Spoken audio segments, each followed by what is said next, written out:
राधे राधे भक्तों। आज मैं आपके सामने शनिवार की कहानी प्रस्तुत कर रही हूँ।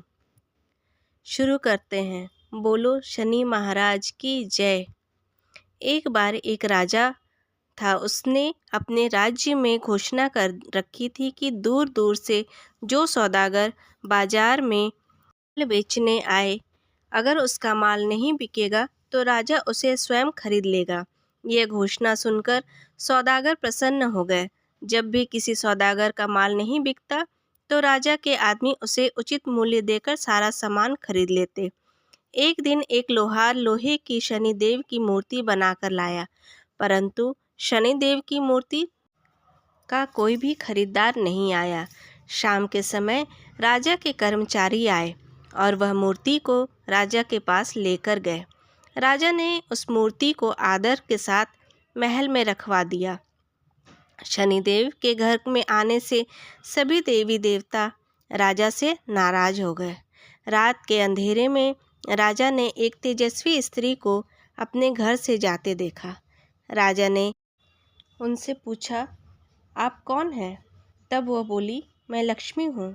तुम्हारे महलों में शनि का वास है, मैं यहाँ नहीं रह सकती। तब राजा ने उन्हें नहीं रोका। कुछ समय बाद राजा ने एक देव पुरुष को घर से जाते देखा और उनसे पूछा, आप कौन हैं? तो वह देव पुरुष बोले, मैं वैभव हूँ, मैं सदा लक्ष्मी के साथ रहता हूँ। जब लक्ष्मी जी ही नहीं है तो मैं यहाँ कैसे रह सकता हूँ? राजा ने उन्हें भी नहीं रोका, वह भी चले गए।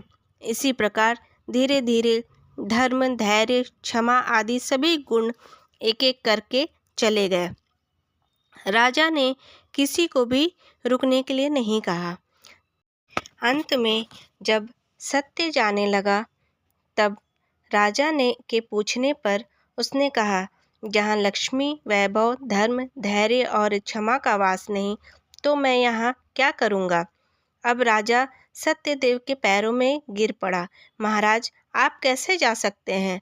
आप ही के बल पर मैंने लक्ष्मी, वैभव, धर्म आदि सभी का तिरस्कार किया है। मैं आपको नहीं छोड़ूंगा। राजा का इतना आग्रह देखकर सत्य वहाँ पर रुक गए। महल के बाहर सभी देवी देवता सत्य की राह देख रहे थे। उसे आता हुआ न देखकर धर्म बोला, मैं सत्य के बिना नहीं रह सकता, मैं वापस जा रहा हूँ। धर्म के पीछे पीछे क्षमा, वैभव, लक्ष्मी सभी लौट आए तथा राजा से कहने लगे, तुम्हारे सत्य प्रेम के कारण हमें यहाँ लौटना पड़ा है। तुम्हारे जैसा राजा कभी भी दुखी नहीं रह सकता। सत्य प्रेम के कारण लक्ष्मी तथा शनि एक साथ रहने लगे। बोलो सत्य भगवान की जय। प्रभु, जैसे आपने राजा पर कृपा की वैसे ही हम सब पर अपनी कृपा बरसाना। बोलो शनि महाराज की जय। उम्मीद है आपको यह कहानी पसंद आई होगी, तो प्रेम से बोलिए राधे राधे, हर हर महादेव।